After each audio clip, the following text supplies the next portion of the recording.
कधी तिथली लोक आपल्याकडे आली म्हणून आपण काठी उगारण्याचा प्रयत्न केला नाही। पण अध्यक्ष महोदय, फक्त महाराष्ट्राचा मराठीमध्ये बोर्ड लावला म्हणून येळूर सारख्या गावामध्ये घरातनं बाहेर काढून पुरुषांना, स्त्रियांना, लहान मुलांना पोलिसांनी काट्यालाट्यांनी मारलं। अनेकांचा त्यामध्ये आतापर्यंत आपण जर इतिहास बघितला तर अनेकांनी हौतात्म्य पत्कारलेला आहे। आणि प्रकरण न्यायप्रविष्ट असताना अध्यक्ष महोदय, शेजारच्या राज्याकडून मराठी माणसाला, मराठी अस्मितेला अशा पद्धतीची वागणूक मिळणं हे निषेधार्ह आहे। त्यामुळं राज्य शासनाच्या माध्यमातून यावरती काम केलं जावं। अध्यक्ष महोदय, अलीकडच्या काळातली परिस्थिती आपण बघतोय, एसट्यांवरती झेंडे लावले जात आहेत, इथनं गेलेल्या ड्रायव्हरला कन्नड आलंच पाहिजे अशी सक्ती केली जाते। आपण सर्वांनी एका गोष्टीची अध्यक्ष महोदय काळजी घेण्याची आवश्यकता आहे। आपल्या कोल्हापूर, सांगली, सातारा सीमा भागातली अनेक मुलं बेळगावला कॉलेजला आहेत, अनेक मुलं वैद्यकीय क्षेत्रामध्ये कॉलेजला त्या राज्यामध्ये शिकतात। उद्या त्या राज्यामध्ये महाराष्ट्रातल्या विद्यार्थ्यांना त्रास होणार नाही याची काळजी महाराष्ट्रातल्या सरकारने घेतली पाहिजे। अध्यक्ष महोदय, अनेक लोक संघर्ष करतात। मगाशी माझ्यापूर्वी बोलत असताना काही महोदयांनी, आमदार महोदयांनी बोलत असताना तिथल्या आपल्या सरकारी योजनांचा लाभ आपण त्यांना देतोय असं सांगितलं अध्यक्ष महोदय। पण आज माझ्या मिरज तालुक्यामध्ये असेल, सांगली शहरामध्ये असेल, कर्नाटक भागातले अनेक लोक ट्रीटमेंट घ्यायला येत असतात। कर्नाटकाच्या ज्या सवलती आहेत वैद्यकीयाच्या, त्याचे दर जर बघितले तर महाराष्ट्राने सुद्धा कुठेतरी दर सुधारण्याची आवश्यकता, ही दुरुस्ती आरोग्य मंत्रालयाला अध्यक्ष महोदय करायची आवश्यकता आहे। अध्यक्ष महोदय, मी आपल्याला एक गोष्ट सांगू इच्छितो की आपण वेगवेगळ्या पद्धतीचे लाभ देत असताना आज बेळगाव शहरामध्ये ज्यावेळेस संघर्ष चालू आहे त्यावेळेस आपले अनेक तरुण सहकारी तिथं संघर्ष करत असताना तिथल्या कन्नड ज्या संघटना आहेत त्या आपल्या तरुणांना त्रास देण्याचा प्रयत्न करतायत। अध्यक्ष महोदय, माझे सहकारी शुभम शेळके हे तिथे एकीकरण समितीसाठी काम करतात। आपण पक्षाच्या पलीकडे जाऊन अशा लोकांकडे अध्यक्ष महोदय बघितलं पाहिजे, कारण ते मराठी अस्मिता जपण्याचा प्रयत्न करतात। एका व्यक्तीला हद्दपार केलं पाहिजे म्हणून अनेक कन्नड संघटना एकत्र येत आहेत, त्या व्यक्तीला हद्दपार केलं पाहिजे म्हणून रास्ता रोको करतात। अध्यक्ष महोदय, तुमच्या माध्यमातून माझी राज्य सरकारला विनंती आहे की एका व्यक्तीला थांबवण्यासाठी अनेक संघटना जर बेळगाव शहरामध्ये येत असतील तर अशा तरुणाला, ज्यानं मराठी अस्मिता जपण्याचा प्रयत्न केलेला आहे, त्याला संरक्षण देण्याची भूमिका या राज्य सरकारने अध्यक्ष महोदय घेण्याची आवश्यकता आहे। अन्यथा ही जर माणसं दाबली गेली तर उद्या मराठी भाषा त्या परिसरामध्ये टिकली पाहिजे म्हणून अध्यक्ष महोदय, कुणीही उभा राहिलेला आपल्याला बघायला मिळणार नाही अशी परिस्थिती येत्या काळामध्ये आपल्याला सर्वांना बघायला मिळेल। त्यामुळं आज या विधान भवनाच्या साक्षीने आम्ही सांगतो की बेळगाव परिसरामध्ये असेल किंवा सीमा परिसरामध्ये असेल, जे आमचे बांधव लढतायत त्या बांधवांबरोबर खांद्याला खांदा लावून या सदनातला प्रत्येक सदस्य उभा राहील, हे आपल्या माध्यमातून मी त्या सर्व लोकांना आश्वासन त्या ठिकाणी देऊ इच्छितो। अध्यक्ष महोदय, परिच्छेद क्रमांक 4 प्रमाणे दाओस कराराच्या संदर्भामध्ये राज्यपाल महोदयांनी तिथं सांगितलं 15 लाख कोटींची इन्व्हेस्टमेंट ही महाराष्ट्रामध्ये आणली गेलेली आहे असं सांगितलं। माजी मुख्यमंत्री असतील, त्यांनी दाओसला गेलेले त्यावेळेस 3.5 लाख कोटींची इन्व्हेस्टमेंट या राज्यामध्ये आणलेली असं आम्हाला सर्वांना सांगितलं। किती नोकऱ्या निर्माण झाल्या, किती उद्योग इथपर्यंत आले, किती उद्योग इथं टिकले, असलेले उद्योग टिकायची परिस्थिती नाही पण एवढे इन्व्हेस्टमेंट येत आहेत असं आम्ही छाती टोकून सांगतोय। आता कराराच्या कागदाला किती महत्व आहे हे मला माहित नाही, पण झालेले करार आज 2016-17 मध्ये झालेले जर करार तपासले तर करार झालेल्या कंपन्या आज अखेर महाराष्ट्रामध्ये कुठल्याही पोर्टलवर आल्या नाहीत। आणि असं असताना 15 लाख कोटींचा करार आणि त्या माध्यमातून आलेल्या कंपन्या अध्यक्ष महोदय कधी येणार आहेत? कागद कुठली आली मला माहित नाही, पण एकच कागद महाराष्ट्र सरकारला मागच्या काळामध्ये आला, ते तिथल्या हॉटेलचं थकवलेल्या बिलाची नोटीस आली, तेवढा एकच कागद तिथनं अध्यक्ष महोदय आला।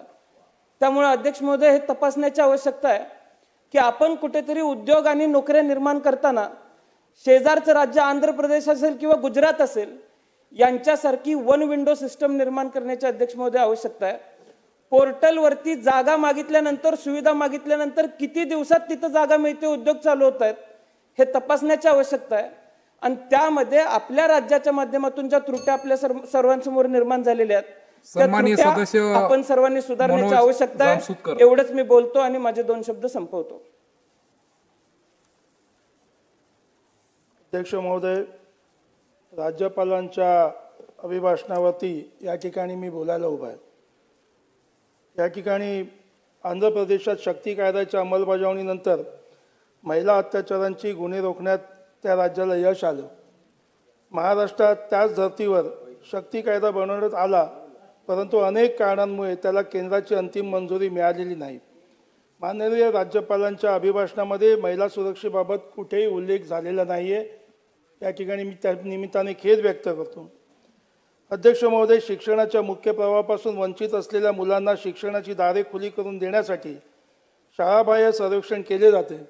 सन 2024-25 या शैक्षणिक वर्षात महामुंबईत तब्बल 40,000हून शाळाबाह्य विद्यार्थी असलेले धक्कादायक चित्र समोर आलेलं आहे. त्यानंतर ठाणे आणि पालघर जिल्ह्यात सर्वाधिक शाळाबाह्य विद्यार्थी आहेत. माननीय राज्यपालांच्या अभिभाषणात शाळाबाह्य विद्यार्थ्यांना शिक्षणाच्या मुख्य प्रवाहात आणण्याबाबत या ठिकाणी कोणताही उल्लेख झालेला नाही. त्याचा मी खेद व्यक्त करत आहे. अध्यक्ष महोदय, शासकीय रुग्णालयात येणाऱ्या रुग्णांना दर्जेदार आरोग्य सुविधा, चांगल्या दर्जाची व नामांकित कंपन्यांची औषधे त्या ठिकाणी वेळेवर मिळत नाही आहेत. डायलिसिस, सिटी स्कॅन, MRI व रक्तचाचण्यांचा अहवाल येणं उशिरा होतं. यामुळे गरीब व निर्धन रुग्णांना आर्थिक भुर्दंड सहन करावा लागत आहे. योग्य वैद्यकीय सेवा मिळत नाहीत. माननीय राज्यपालांच्या अभिभाषणात गरीब व निर्धन रुग्णांना मोफत व दर्जेदार वैद्यकीय सेवा उपलब्ध करून देण्याबाबत कुठेही उल्लेख झालेला नाही. या ठिकाणी आपल्याला मी सांगू इच्छितो की जेजुरी हे मराठी माणसांच्या आस्थेचं प्रतीक आहे व त्या ठिकाणी येणाऱ्या भक्तजनांसाठी चांगल्या वैद्यकीय सुविधा मिळवाव्यात याकरता जेजुरी न्यासाचे श्री खंडोबा मंदिर गडकोट आवारात आरोग्यवर्धिनी केंद्र स्थापन करण्यात यावा अशी मागणी या आजच्या माझ्या भाषणातून या ठिकाणी मी व्यक्त करत आहे. अध्यक्ष महोदय, राज्यातील महिला व अल्पवयीन मुलींवर अत्याचारांच्या वाढलेल्या घटनांना अटकाव करण्यासाठी व महिलांना सुरक्षा देण्यासाठी माननीय राज्यपालांच्या अभिभाषणामध्ये कुठेही उल्लेख झालेला नाही. याचा मी या ठिकाणी खेद व्यक्त करत आहे. या ठिकाणी आपल्याला सांगू इच्छितो की मुंबईतील हजारो गिरणी कामगार मिल बंद पडल्यानंतर त्या मिलच्या जागेवरती घरे मिळण्यापासून वंचित आहेत. अशा हजारो गिरणी कामगारांना मुंबईत घरे उपलब्ध करून देण्याबाबत राज्यपालांच्या अभिभाषणामध्ये कुठेही उल्लेख झालेला नाही आहे. या ठिकाणी आपल्याला सांगू इच्छितो की प्रधानमंत्री आवास योजना असेल, केंद्र सरकारच्या आणि राज्य शासनाच्या अनेक घरकुल योजना आहेत. याच्या माध्यमातून लाखो घरं बांधली जात आहेत. काही लाखो घरं बांधण्याच्या प्रयत्नात आहेत. परंतु याच राज्य शासनाच्या अखत्यारीत येणारं नगरविकास खात्याच्या मुंबई महानगरपालिकेच्या जमिनीवरती ज्या BIT चाळी आहेत त्या मुंबईमध्ये अनेक ठिकाणी आहेत आणि या चाळीतील रहिवाशांचा पुनर्विकासाचा प्रश्न अद्यापही प्रलंबित आहे.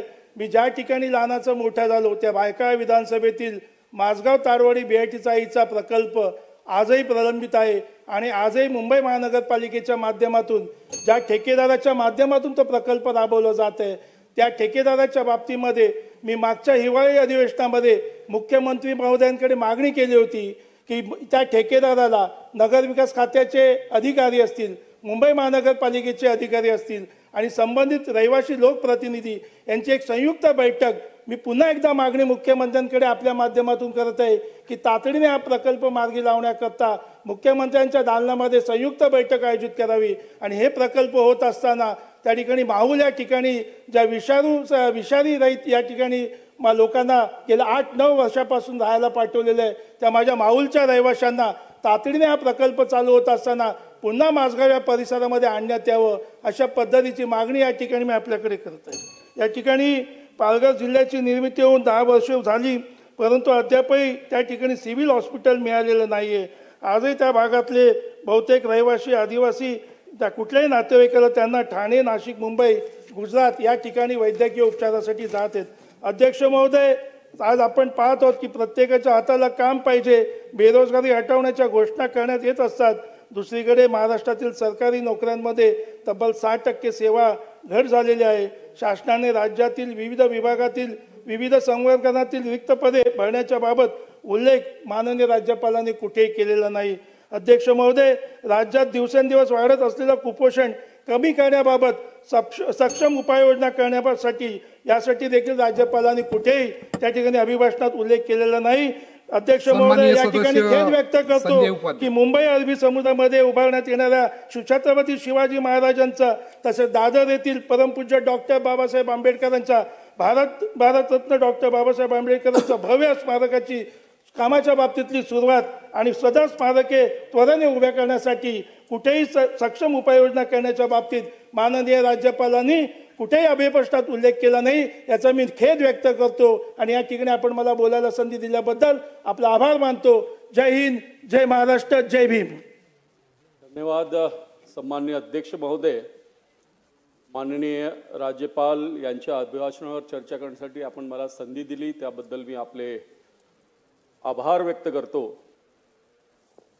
अध्यक्ष महोदय, भारतात अनेक राज्य आहेत, परंतु आपले हे एकमेव राज्य आहे ज्याच्या नावातच राष्ट्र आहे. असे हे महाराष्ट्र, या महाराष्ट्राचा, मराठी संस्कृतीचा, मराठी भाषेचा, मराठी मातेचा, मराठी मातीचा आणि अत्यंत प्रेमळ मराठी माणसांचा मला अभिमान आहे. याच महाराष्ट्रातल्या राष्ट्रप्रेमी मतदारांनी माझ्यासारख्या सामान्य कार्यकर्त्यावर निष्ठुर प्रेम केल्यावर मला या सभागृहात पाठवलंय. मी माझ्या मतदारसंघातील सर्व रहिवाशांचं ऋणी आहे. अध्यक्ष महोदय, राज्यपालांच्या अभिभाषणात पहिला मुद्दा ज्याच्यात हे शासन छत्रपती शिवाजी महाराजांचा आदर्श आणि त्याचा विचार घेऊन चालत आहे असा उल्लेख आहे. ज्या छत्रपती शिवाजी महाराजांना आपण दैवत मानतो अशा आपल्या दैवताबद्दल बोलताना अब्बू आझमी सारख्या व्यक्तीला भीती का वाटत नाही? याच्या उलट जर विचार केला तर अब्बू आझमी ज्याला दैवत मानतात त्याच्याबद्दल जर विधान केलं तर सर तन से जुदा ही भाषा बोलली जाते. एवढं बोलून सुद्धा त्यांना लाज वाटत नाही. त्यांनी इतिहासाचं उदाहरण दिलंय. मी या सभागृहात जर असं म्हणेन की त्यांच्या धर्मात पुस्तकात जे लिहिलं आहे त्याचा जर उल्लेख आम्ही करू तर त्याच्यावर त्यांचं काय बोलणं असेल. आणि म्हणून शासनाने नवीन शैक्षणिक धोरण मान्य केलं आहे. या नवीन शैक्षणिक धोरणामध्ये आपल्या महापुरुषाबद्दल शिकवलं गेलं पाहिजे आणि नवीन पिढी ही राष्ट्रभक्त आणि देशभक्त असेल याची खात्री केली पाहिजे. अब्बू आझमी सारख्या माणसाला या देशात माफी मिळता कामा नये. महोदय, उल्लेख झाला आहे की महाराष्ट्र परकीय गुंतवणुकीत पसंतीचं राज्य आहे. याचं एक मोठं कारण म्हणजे या देशात आणि या राज्यात एक मजबूत आणि स्थिर सरकार आहे. डबल इंजिनचं सरकार आहे. विजनरी लीडरशिप आहे. ईज ऑफ डुईंग बिझनेस म्हणा, व्यापाऱ्यांसाठी आवश्यक सर्व सुविधा सहजतेने उपलब्ध करण्याचं शासनाचं धोरण म्हणा. म्हणून हे राज्य पसंतीचं राज्य आहे. याशिवाय मागील 10 वर्षात आपल्या मुंबईत किंवा आपल्या महाराष्ट्रात एक सुद्धा बॉम्बब्लास्टची घटना किंवा अतिरेकी घटना घडली नाही. ज्या राज्यात सुरक्षता असते, शांतता असते, स्थिरता असते, तिथेच गुंतवणूक येते. आणि म्हणून मी माझ्या देशाचे पंतप्रधान नरेंद्र मोदी आणि माझे मुख्यमंत्री देवेंद्र फडणवीस यांचं अभिनंदन करेन. या लीडरशिपमुळेच महाराष्ट्रात ही गुंतवणूक येत आहे. पण महोदय, असं असताना आपल्या देशात आणि आपल्या राज्यात लाखोच्या संख्येत अवैध बांगलादेशी आणि रोहिंग्याची घुसखोरी हे चिंतेची बाब आहे. आपल्या राज्याची आंतरिक सुरक्षा धोक्यात आहे. मी राहत असलेल्या बोरीवली मतदारसंघात 5000हून अधिक बांगलादेशी आणि रोहिंग्या राहत आहेत. सरकारी कॉन्ट्रॅक्टरच्या प्रत्येक लेबरची तुम्ही आखणी करा. प्रायव्हेट कॉन्ट्रॅक्टर असो, फिशरमॅन बघा, भाजीवाले बघा, हॉकर्स म्हणा, प्रत्येक ठिकाणी बांगलादेशी शिरला आहे. आणि सन्माननीय मुख्यमंत्री देवेंद्र फडणवीस यांनी संकल्प घेतलाय की बांगलादेशी आणि रोहिंग्या हे आपल्या राज्यात राहता कामा नये. बोलो साहेब, आम्ही दिवसभर थांबलोय आणि म्हणून माझ्यासारख्या सदस्यावरती हा अन्यायच आहे. म्हणून माझं नाव पहिलं होतं. 2 मिनिटं नाही, मी बोलणारच आणि शेवटपर्यंत थांबीन सुद्धा. हा 5 लोक भारी आहेत.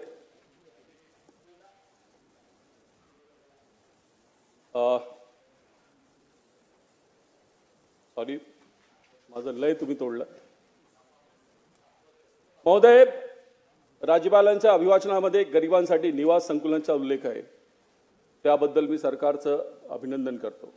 माझ्याकडे सुद्धा पंतप्रधान आवास योजनेची जबाबदारी होती आणि म्हणून ही स्कीम कशी राबवली जाते याची मला जाणीव आहे. याच्यात टोटल ट्रान्सपरन्सी आहे आणि म्हणून जो आक्षेप घेतला होता, मला वाटतं त्या सदस्यांनी ही प्रक्रिया जाणून घेण्याची आवश्यकता आहे आणि या प्रक्रियेवर ट्रान्सपरन्सी होती. म्हणूनच आतापर्यंत यापूर्वी 2014च्या पूर्वी सुद्धा आवास योजना होत्या, पण त्या फक्त कागदावरती होतं. पण पंतप्रधान नरेंद्र मोदी यांच्या पारदर्शी योजनेमुळे डायरेक्ट बेनिफिशरी ट्रान्सपरंट योजनांमध्ये हे घर साकारत आले आहे आणि अनेक शहरातील लोकांना सुद्धा 2.5 लाख पर्यंत सबसिडी डायरेक्ट त्यांच्या अकाउंटमध्ये काही हप्ते भरल्यानंतर भेटत आहे. त्यांना सुद्धा या योजनेचा लाभ मिळालेच आहे.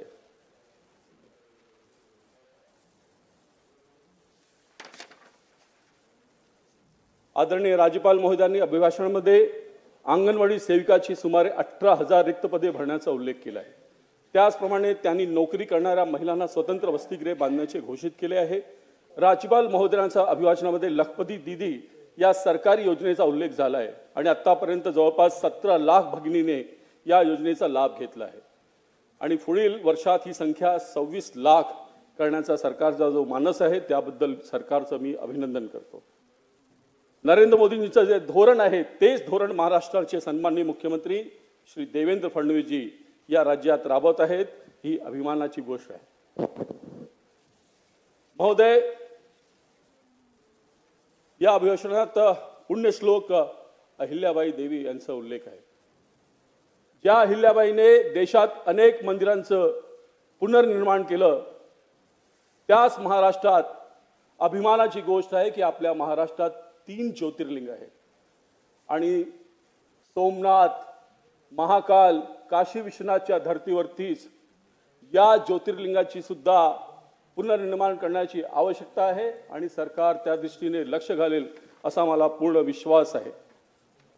महोदय, सरकार संवेदनशील आहे आणि एक विषय म्हणजे दिव्यांग विद्यार्थी यांच्या बद्दल मला बोलायचं आहे. UDID कार्डसाठी या मुलांना सरकारी हॉस्पिटलच्या फेऱ्या वारंवार लावला भाग पडतो. अनेक वेळा ते तिथे फार काळ बसू शकत नाही. मागच्या सरकारने, आमच्या महायुतीच्या सरकारने सरकार आपल्या दारी या योजनेमार्फत अनेक सरकारी सुखसुविधा लोकांना त्याच ठिकाणी उपलब्ध करून दिलं. मी सरकारला विनंती करतो की ही योजना सरकार आपल्या दारी ही आत्ता सुद्धा पुढे आपण घेऊन जायला पाहिजे आणि याच योजनेअंतर्गत मी विनंती करतो शारीरिकदृष्ट्या अपंगत असलेल्या विशेष मुलांना UDID कार्ड प्रमाणपत्र देण्यासाठी सरकारने त्यांच्याच शाळेमध्ये किंवा संस्थांमध्ये स्वतः जाऊन अशा प्रकारची प्रमाणपत्रे देण्याची शिबिरे आयोजित करावीत. यामुळे या विशेष मुलांना व त्यांच्या पालकांना प्रचंड दिलासा भेटेल. अध्यक्ष महोदय, मी 2-3 मिनिटात संपवेन. आपण लहान मुलांना त्यांच्या समोर छत्रपती शिवाजी महाराज यांची जयंती साजरा करण्याचा निर्णय घेतला आहे. याचं मी अभिनंदन करतो, कारण कॉलेजमध्ये शिकताना स्वातंत्र्यवीर सावरकरांनी शिवरायांवरती जी कविता लिहिली आहे त्याबद्दल आपल्या सर्वांना अभिमान आहे आणि म्हणून आपली युवा पिढी सुद्धा त्याचं सुद्धा छत्रपती शिवाजी महाराज असतील किंवा आपले महापुरुष असतील त्याबद्दल त्याला संपूर्ण जाणीव असली पाहिजे, संपूर्ण माहिती असली पाहिजे. सावरकर आपल्या महाराष्ट्राचे होते, त्यांच्याबद्दल आपल्याला अभिमान आहे आणि त्यांना भारतरत्न दिलाच पाहिजे ही मी इथे मागणी करतो. महोदय, हे जे वर्ष आहे हे वर्ष अतिशय शुभंकर आहे. हिंदवी स्वराज्य संस्थापक छत्रपती शिवाजी महाराजांच्या शिवराज्याभिषेकचं हे सन्माननीय सदस्य आनंद जिनर 2 मिनिटात संपवतो साहेब. 350वं वर्ष आहे. थोरले बाजीराव सन्माननीय पेशवा सदस्य यांचं सिद्धार्थ जयंतीचं 325वं वर्ष आहे. बाबासाहेब आंबेडकरांनी लिहिलेल्या संविधानाचं अमृत महोत्सवी वर्ष आहे. तसेच हे अध्यक्ष राष्ट्रीय महोदय, स्वयंसेवक संघाचा सुद्धा शतकीय महोत्सव आहे. माननीय राज्यपाल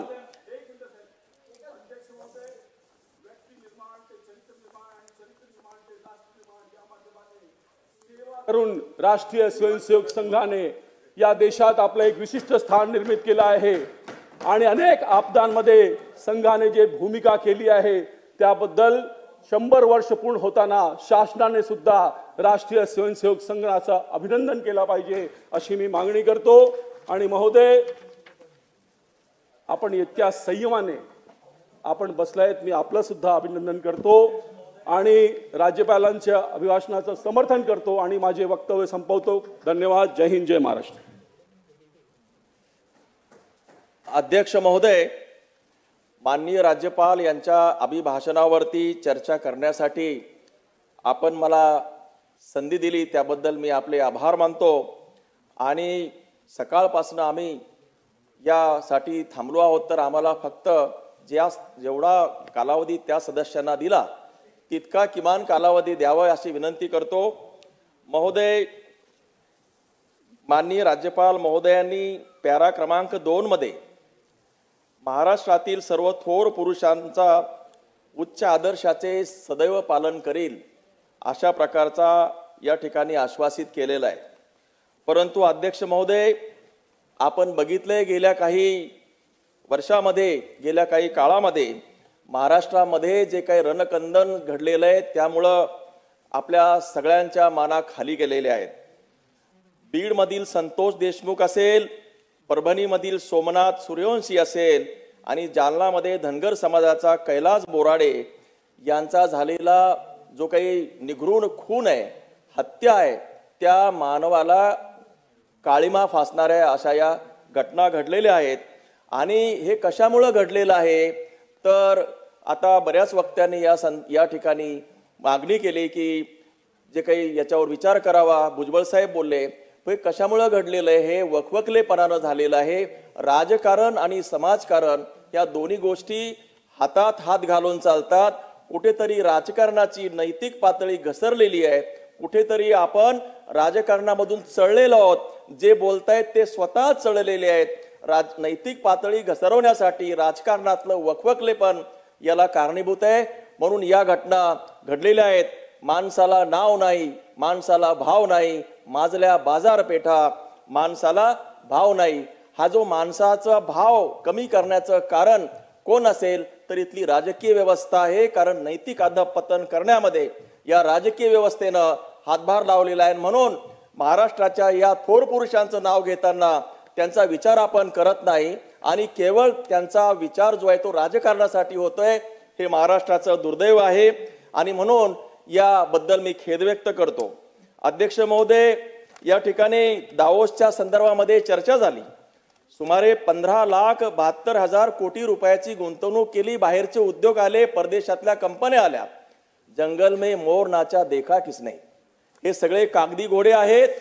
माझ्या मतदारसंघामध्ये, विदर्भामध्ये, मराठवाड्यामध्ये उद्योगीकरणाचं, उद्योजकांचं विकेंद्रीकरण झालेलं नाही. जे काही उद्योजक येतात ते कुठेतरी पुणे, मुंबई, ठाण्यामध्ये येतात. कुठे किती ते इन्व्हेस्टमेंट करतात, किती रोजगारांना संधी देतात याबद्दल कुणालाही काही माहिती नाही. मात्र विदर्भ असेल, मराठवाडा असेल आणि इव्हन मी माझ्या मतदारसंघापुरती जर गोष्ट केली तर माझ्या मतदारसंघामध्ये औद्योगिकरणाचा कोणताही उद्योग गेल्या 50 वर्षामध्ये आलेला नाही. मेकर मतदारसंघामध्ये आधी ही जी काही MIDCची जागा आहे ती 1989 मध्ये देण्यात आलेली. 1989 मध्ये तेव्हापासून तेव्हापासून त्या ठिकाणी जे अतिक्रमण झालेलं आहे ते अतिक्रमण सुद्धा काढलेलं नाही. लोणारची सुद्धा तशीच परिस्थिती आहे. आणि म्हणून हे जे उद्योग विभाग आहे, उद्योग विभाग हे महाराष्ट्रामध्ये उद्योजकतेचं विकेंद्रीकरणासाठी काय करतंय हा सगळ्यात मोठा प्रश्न आहे. यांचे अधिकारी एक तो अमरावतीमध्ये बसतो, एक जण जो आहे तो बुलढाण्यात बसतो आणि कुठल्याही प्रकारचं उद्योगाचं कोणतंही काम या विभागाकडून करण्यात येत नाही. आणि म्हणून महाराष्ट्रामध्ये कोणतंही औद्योगिकरण होत नाही.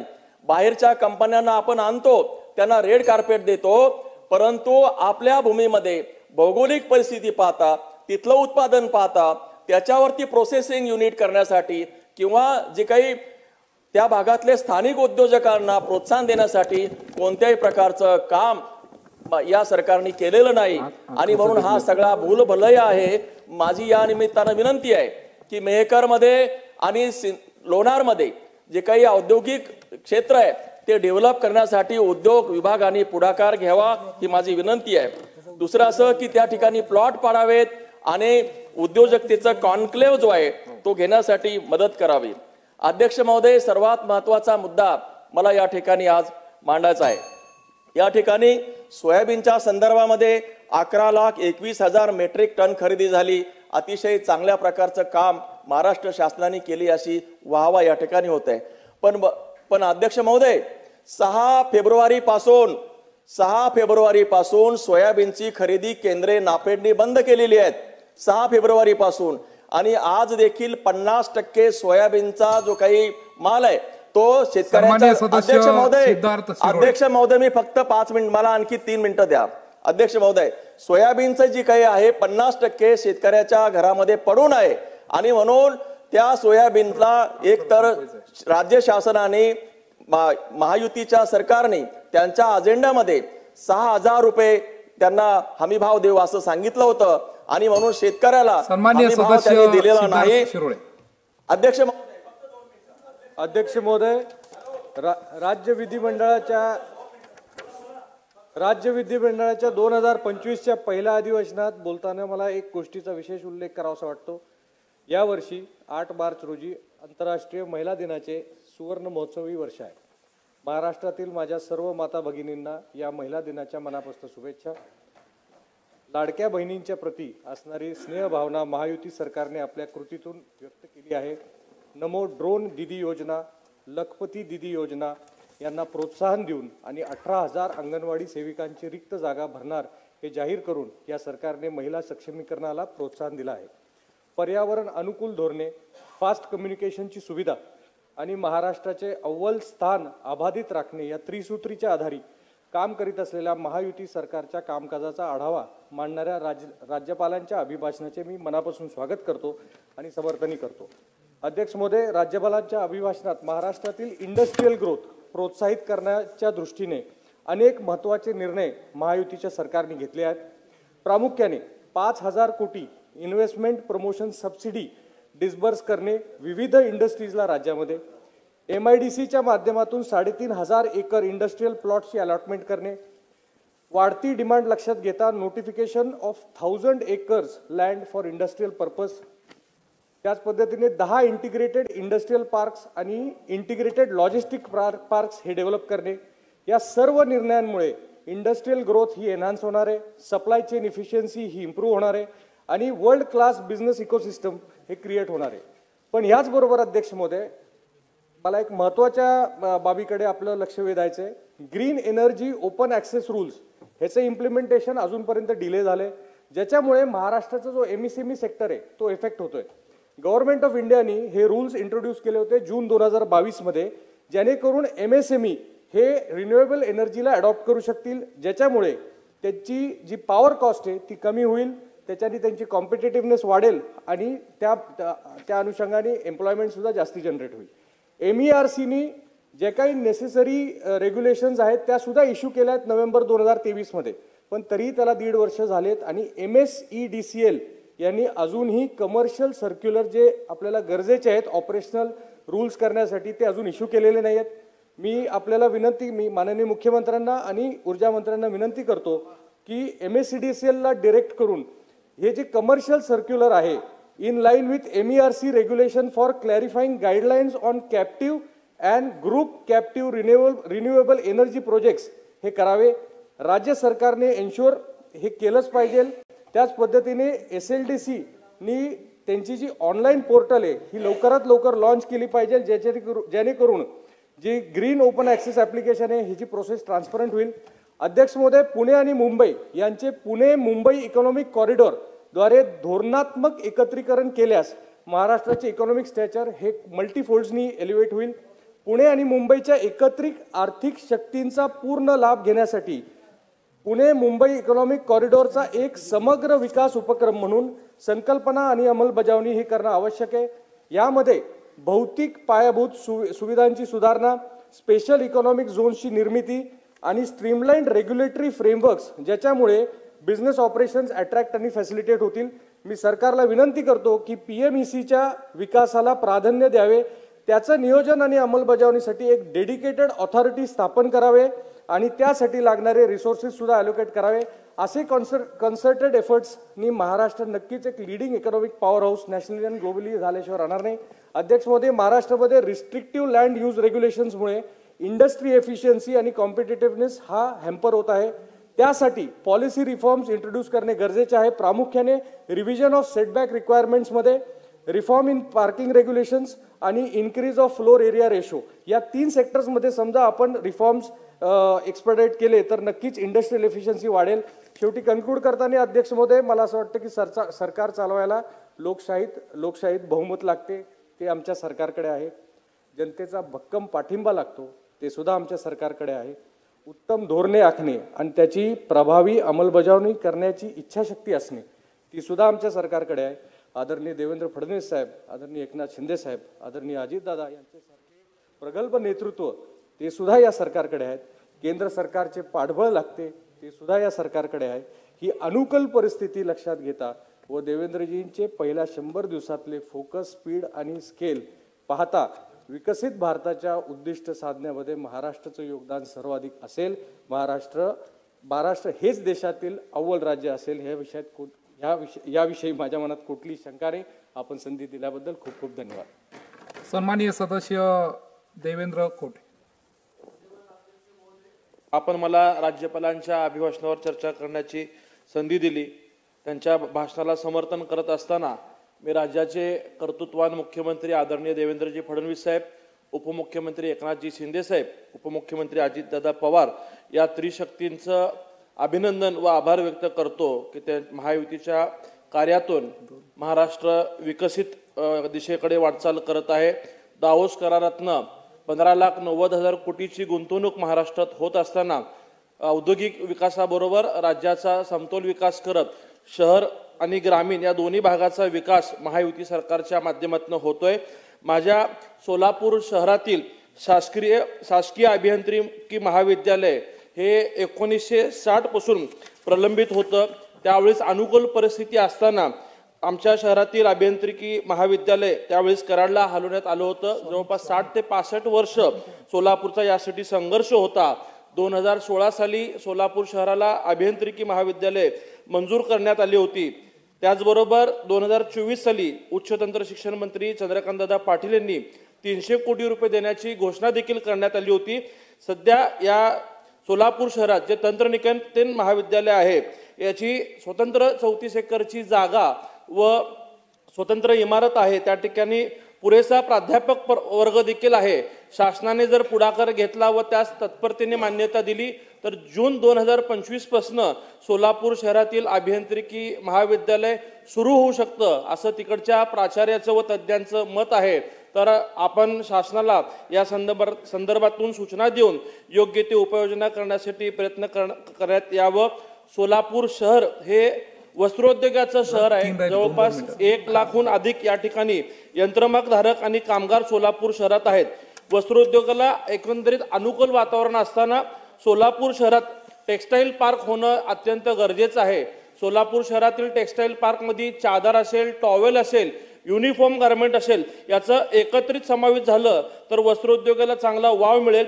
सोलापूरचं वातावरण अनुकूल असताना केंद्र शासनाकडनं ज्या 30 टेक्सटाईल पार्क जाहीर झाल्या होत्या ते सोलापुरात न होता कर्नाटकातील कलबुर्गी येथे झालेलं आहे. त्यामुळं सोलापूरला देखील एखादं टेक्स्टाईल पार्क झालं तर सोलापूरच्या विकासाला हातभार लागणार आहे. त्याचबरोबर जे राज्य शासनाकडनं टेक्स्टाईलचे प्रकल्प जाहीर झालेले आहेत त्याचाही सोलापूरचा विचार न होता शेजारच्या जिल्ह्यात ते टेक्स्टाईल पार्क जाहीर झालेलं आहे.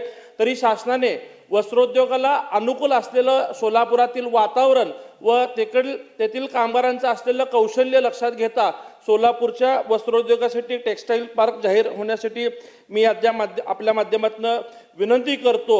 सोलापुरातील एकंदरीत 18,000 गणेश मूर्तिकार आहेत.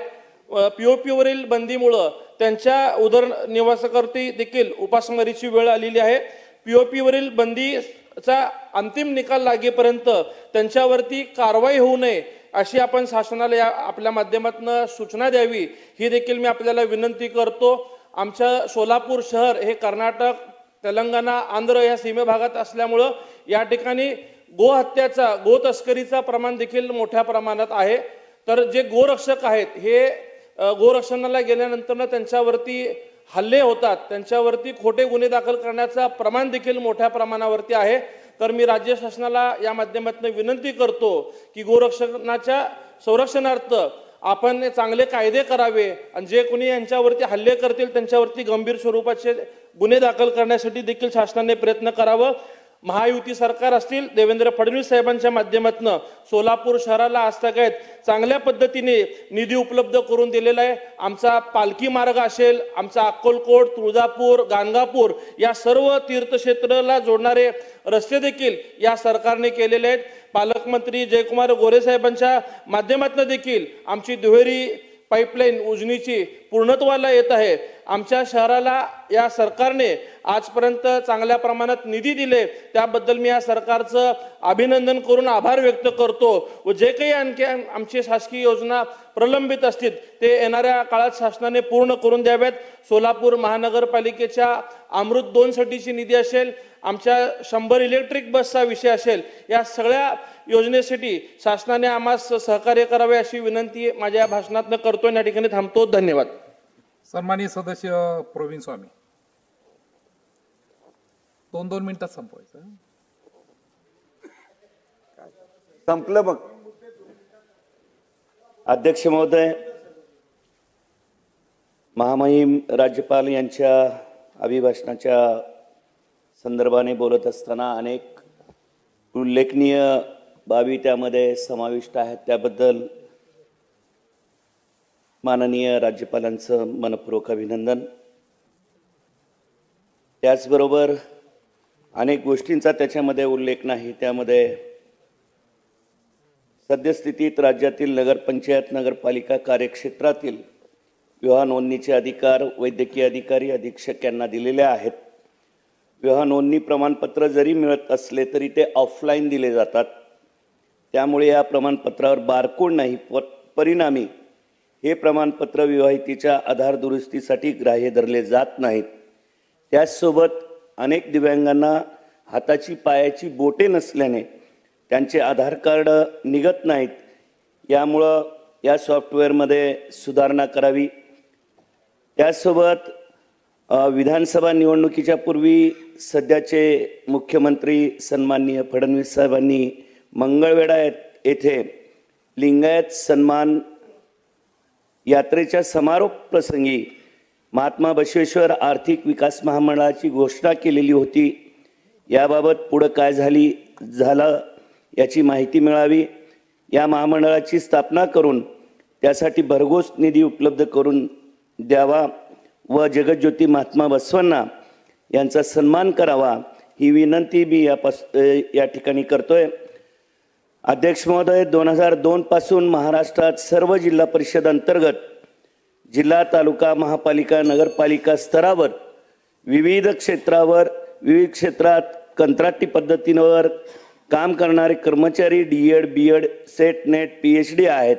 ते सध्या आझाद मैदानावर उपोषण करीत आहेत.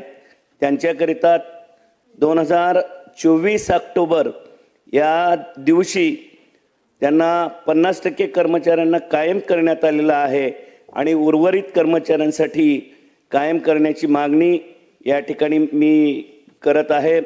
त्याचसोबत राज्यामध्ये अंगणवाड्यातून छत्रपती शिवाजी महाराजांची जयंती साजरा करण्याचा निर्णय जरी घेतलेला असला तरी वारंवार महाराष्ट्राचं आराध्य दैवत असलेल्या छत्रपती शिवाजी महाराज यांच्याबद्दल अवमानास्पद वक्तव्य करणाऱ्यावर कठोर कारवाईबाबत कोणतीच कसलाच उल्लेख यामध्ये झालेला नाही.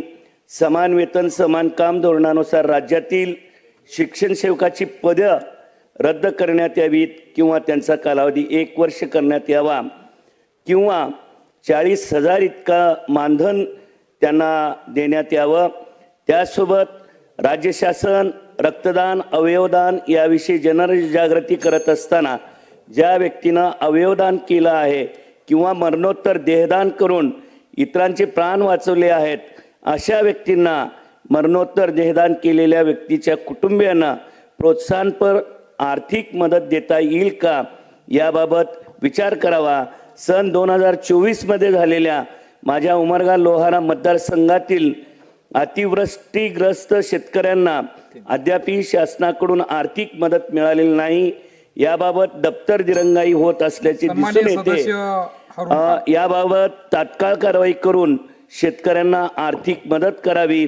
राज्यातील कमी पटसंख्येच्या शाळा वाचविण्यासाठी शालेय शिक्षण व क्रीडा विभागाने दिनांक 15/3/2024 रोजी काढलेला शासन निर्णय तात्काळ रद्द करावा किंवा या शासन निर्णयामध्ये सुधारणा कराव्यात.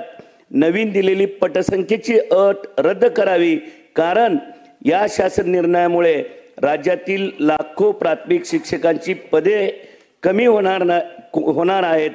परिणामी लाखोंनी बेरोजगार दरवर्षी वाढणार आहेत. याची धन्यवाद अध्यक्ष महोदय.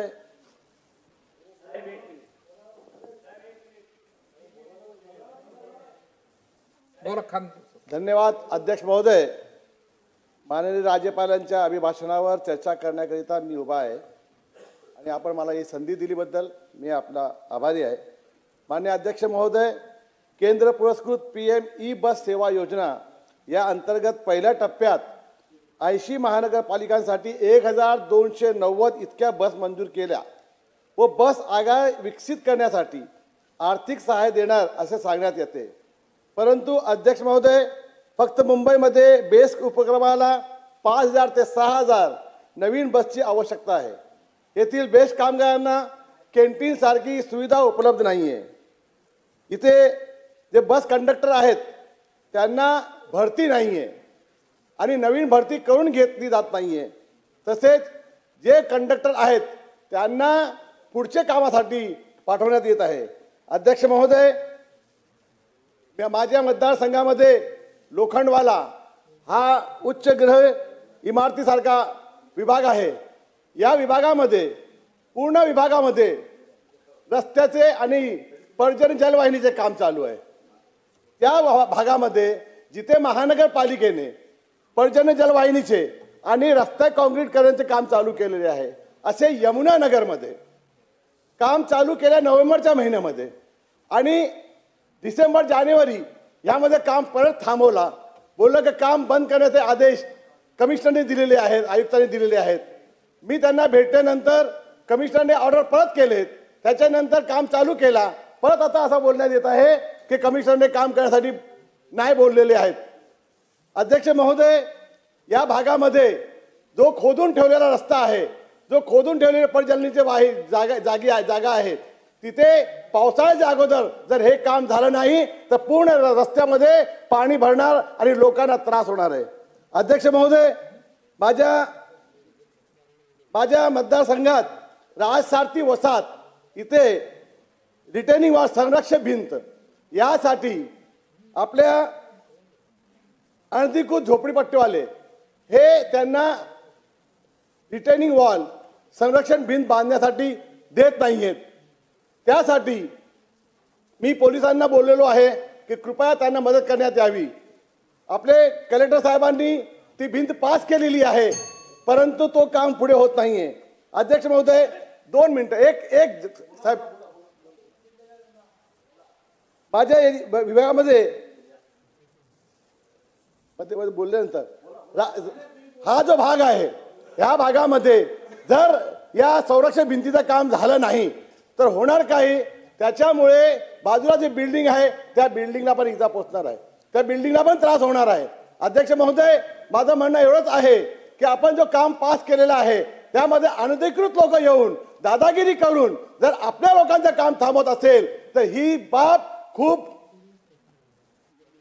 गंभीर आहे आणि अशा जागेवर आपण याच्यावर निर्णय घेतला पाहिजे आणि पोलिसांना आपला निर्णय पोलिसांना कळवला पाहिजे की पोलिसांनी महानगरपालिकेच्या आणि आमच्या राज्य सरकारच्या कर्मचाऱ्यांना संरक्षण द्यावं आणि हा काम करून घ्यावं.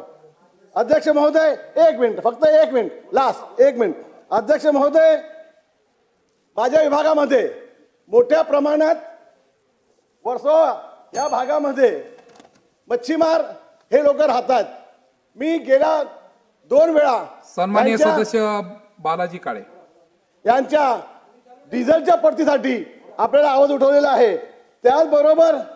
त्याचबरोबर जेटीसाठी मी आपल्या मंत्री महोदयांना बोललो, त्यांनी सांगितलेलं आहे की 2 दिवसात ते मीटिंग घेणार आहेत. अध्यक्ष महोदय, तुमच्या मार्फत हे सगळी काम झाली पाहिजे यासाठी मी विनंती करण्यासाठी उभा आहे. धन्यवाद. आपण मला इथे जी संधी दिली, धन्यवाद. जय हिंद, जय महाराष्ट्र, वंदे मातरम. माननीय अध्यक्ष महोदय, आदरणीय राज्यपालांच्या अभिभाषणावर बोलण्याची संधी तुम्ही मला दिली त्याबद्दल धन्यवाद. आता शेवटचा नंबर आहे, थोडा वेळ वाढवून द्या. राज्यपाल महोदयांनी या ठिकाणी शेतकऱ्यांविषयी काही त्या ठिकाणी कमतरता ठेवलेली आहे. राज्यातील शेतकऱ्यांना कांदा पिकाला कवडीमोल भाव मिळत आहे आणि त्यासाठी एक हमी भाव शासनानं करावा अशी अपेक्षा आहे. सोयाबीनच्या बाबतीत सर्वच पदाधिकाऱ्यांनी या ठिकाणी आपलं मत व्यक्त केलेलं आहे.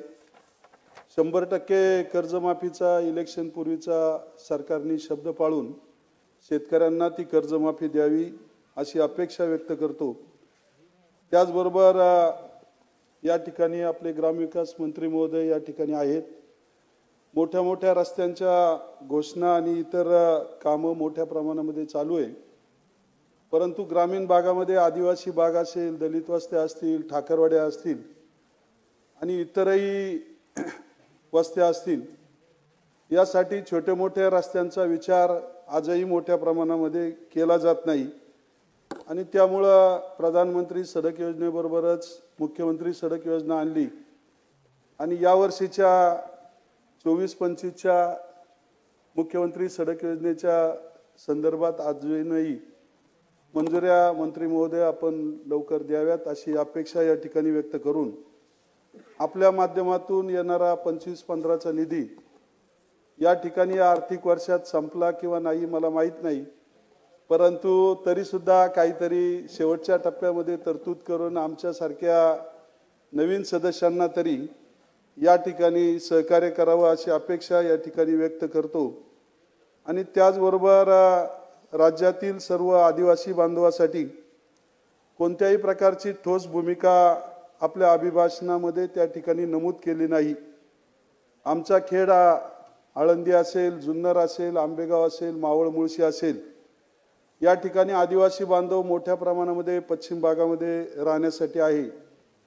त्या ठिकाणी त्यांना उत्पन्नासाठी कोणता जरी पर्याय या ठिकाणी मिळाला नाही तरी पर्यटनाच्या व्यवस्था होणं गरजेचं आहे. पाणी, आरोग्य आणि शिक्षण, लाईट प्रश्न स्वातंत्र्यानंतरही अजून बाकी आहेत आणि त्यामुळं आदिवासींचं राहणीमान उंचवण्याच्या हिशोबानं कोणताही उल्लेख केलेला नाहीये. त्याबद्दल सरकारनं नक्कीच भविष्यामध्ये दखल घ्यावी अशी अपेक्षा व्यक्त करतो. नगर परिषदांमध्ये आमच्या खेड आळंदी मतदारसंघामध्ये चाकण, खेड आणि आळंदी तीनही ठिकाणी करवाढ केलेली आहे साहेब. त्या ठिकाणी ती सर्वसामान्यांना न पेलावणारी आहे, त्यामुळं करवाढ कमी करून त्यासाठी वेगळ्या प्रकारचं नियोजन करावं. शेतकऱ्यांना कॅनॉलचं आणि बंधाऱ्यांचं पाणी मिळतंय याबद्दल शेतकरी समाधानी आहेत, परंतु त्याची पाणीपट्टी मोठ्या प्रमाणामध्ये आकारण्यात आलेली आहे, ती सुद्धा पाणीपट्टी कमी करावी. 20 पट संख्याच्या कमी असणाऱ्या शाळा बंद कराव्यात असं ऐकतोय, आणि त्या अभिनंदन. प्रस्तावावरील चर्चा आता दोन संपली आहे. त्यावरील उत्तर उद्या होईल. सभागृहाची बैठक आता स्थगित होत आहे. गुरुवार दिनांक 6 मार्च 2025 रोजी सकाळी 11 वाजता सभागृहाची बैठक भरेल.